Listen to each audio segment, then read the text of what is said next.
I don't have any disposable income whatsoever.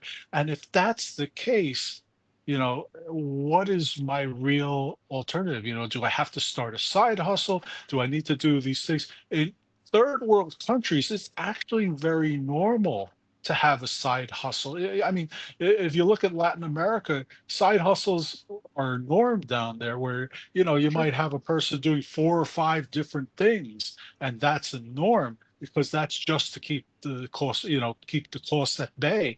But when we're talking about, where there's no alternative or there's, then we start talking about the deflationary being a bad thing because we can't sustain it. It's not something that long term we want to have house. It's advantageous uh, to the rich, as Ted mentioned, and that I'm not a big believer in trickle down economics because I don't think that the regular person gets helped when a rich person starts spending. If anything, they're spending for the corporation. They're not spending on raising the wages up. They don't really care about that.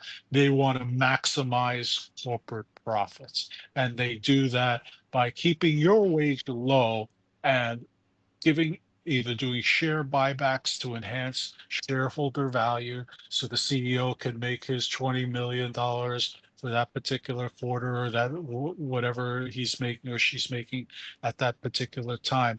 I don't see any particular advantage, to them stopping and saying, if we, oh, well, they don't see any advantage, so they're going to stop and say, hey, we're going to raise, the wages. If they did, just hypothetically, if they did, then people will spend more. The economy grows, inflation starts to bait down a little bit.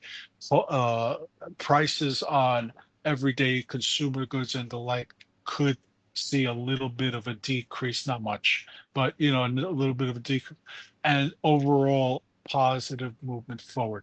I think you can't hold wages down forever. They have been depressed for almost 20 years right now. And corporations need to say to themselves, well, if we're going to continue in this environment we're currently doing or do better, then we need to pay our people a living wage.